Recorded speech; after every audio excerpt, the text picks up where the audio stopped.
Welcome to the setup video for the single head gear filling machine. Let's get straight to it. Turn on the machine and wait for the touchscreen. Connect the air supply. Check pressure and leaks. Select liquid feed to transfer product into the hopper. Watch the level and prevent overflow. Open parameters. Hold the upper left corner for settings. Turn the hand wheel until the nozzle is centered over the bottle opening.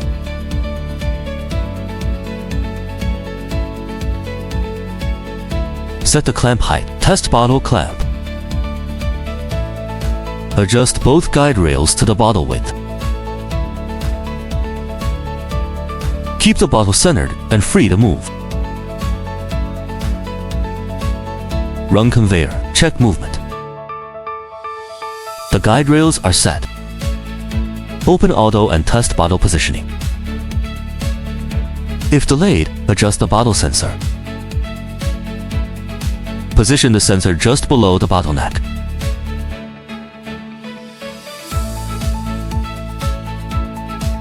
It should trigger when the bottle reaches the filling point.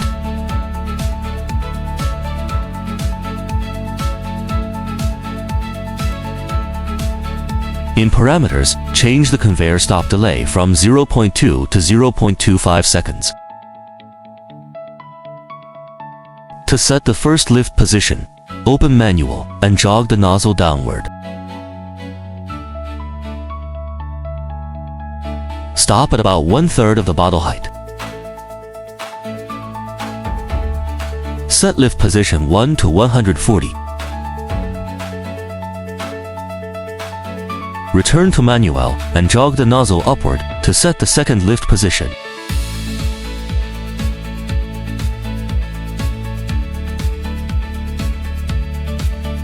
Raise it above the bottle. At 14 mm, set lift position to 215. Open auto, enable filling, and run a complete cycle.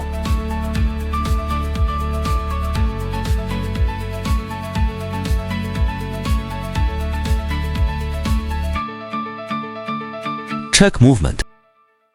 The fill level is too low. Set filling to 500 ml and retest. During the test, watch bottle feeding, clamping, filling, nozzle lifting, and discharge.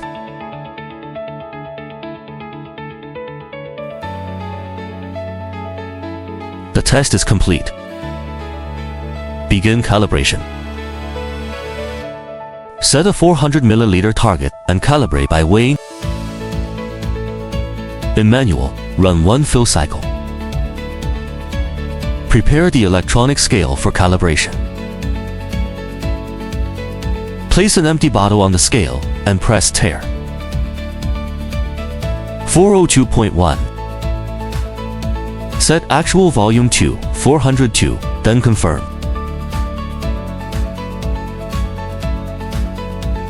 Fill and weigh a second bottle. 398.6. Set actual volume to 398, then confirm. Run a third fill and verify a 400 ml result. Then test several bottles before production. Calibration is complete. Thanks for watching.